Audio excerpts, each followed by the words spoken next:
Ça fait plusieurs années maintenant qu'on travaille avec tous les restaurateurs, toutes les entreprises de restauration, sur des engagements liés au développement durable, à une consommation éco-responsable et également à la sobriété. On a retiré toute notre gamme de bouteilles plastiques, tout ce qui était eau minérale, soda. On n'a plus du tout d'emballage plastique pour tout ce qui est les box que les clients emportent dans les bureaux.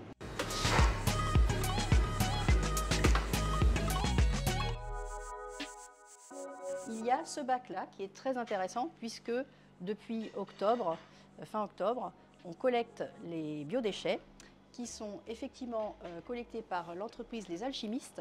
Valoriser les biodéchets à hauteur de pratiquement 1051 kg, c'est quand même énorme, qui a permis aussi de faire du compost à hauteur pratiquement de 200 kg. Avec la délégation à la transition écologique, avec la direction générale qui nous avait fixé des objectifs très ambitieux en matière de développement durable en lien avec la mandature. Donc on sent vraiment que ce combat progresse vraiment au quotidien et qu'il faut évidemment donc, le continuer.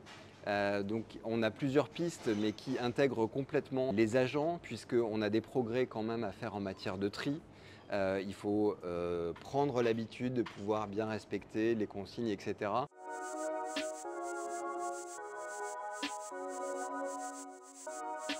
Si vous êtes au parc Georges Valbon, depuis plusieurs années, on monte un peu en puissance nos rendez-vous festifs et notamment pendant l'été. Et en 2024, bien sûr, ça va être encore plus conséquent. Au fur et à mesure de nos actions d'événements, on s'est rendu compte qu'on remplissait beaucoup nos poubelles autour de nos événementiels.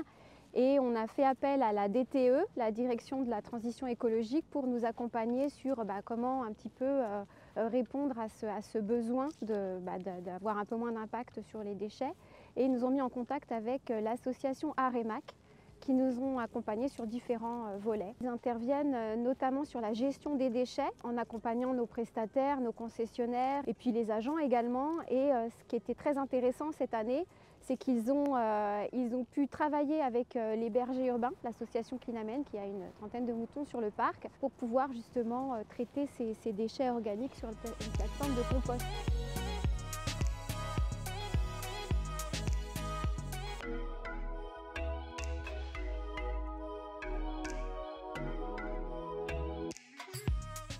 Mon petit éco-geste, ma contribution, c'est d'éteindre les bureaux des collègues le soir en partant pour m'assurer qu'il n'y a pas de gâchis d'énergie au niveau du bâtiment. Ça vient en complément de ce que la DETER a mis en place depuis quelques années. Donc, ils nous ont mis à contribution par des petits gestes pour baisser la température dans les bureaux. Ils nous incitent à prendre les vélos taf, à venir en transport. Récemment aussi prendre les escaliers plutôt que l'ascenseur quand on peut. On essaye avec les collègues peut-être d'avoir un peu un échange de nos bonnes pratiques, notamment de trier nos déchets dans les poubelles qui sont mises à disposition pour le tri 5 flux.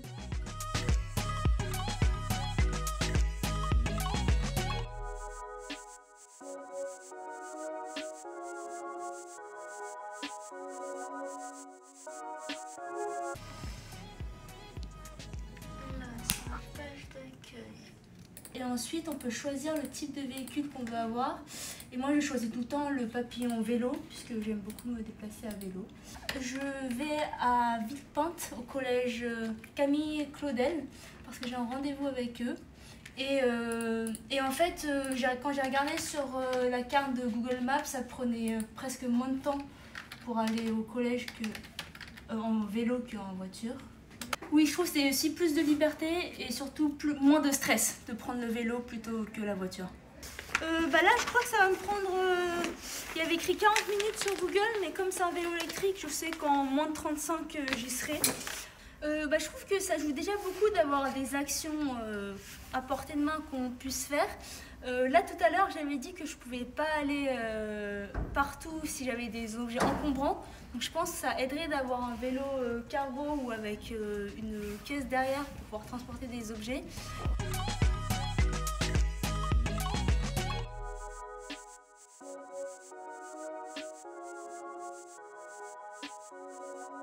Alors ici nous sommes à la direction d'autonomie, nous accueillons le public sur différentes prestations. Alors les usagers se présentent avec des dossiers complets souvent des photocopies non faites. On faisait toutes les photocopies pour eux.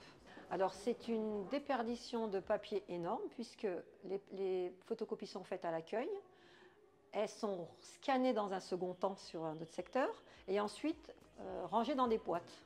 Donc je m'étais dit autant les scanner à l'entrée.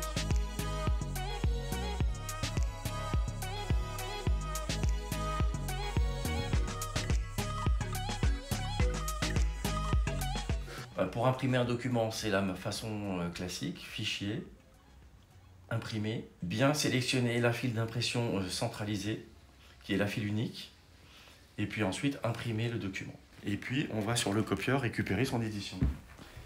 C'est parti. Donc il n'y a plus d'édition qui traînerait ici auprès des copieurs et que tout le monde pourrait voir. Donc tout est sécurisé. Prochaine étape, finir de supprimer les imprimantes de proximité, celles qui sont dans les bureaux, et puis aussi travailler à des outils, des applications de plus en plus dématérialisées. Donc, on badge. On utilise depuis un mois ce système d'impression centralisée à la direction générale. Qui est fort pratique. C'est un système qui s'inscrit dans les objectifs du plan de sobriété, notamment sur la question de la consommation du papier pour la collectivité. Chaque agent de la collectivité s'est impliqué dans ce plan de sobriété, à changer ses pratiques, à adapter ses pratiques. Et donc je voulais remercier l'ensemble des agents d'avoir œuvré pour la mise en œuvre de ce plan de sobriété. En 2024, chacun d'entre nous doit continuer à adapter ses comportements au quotidien pour permettre de se rapprocher de notre objectif de sobriété.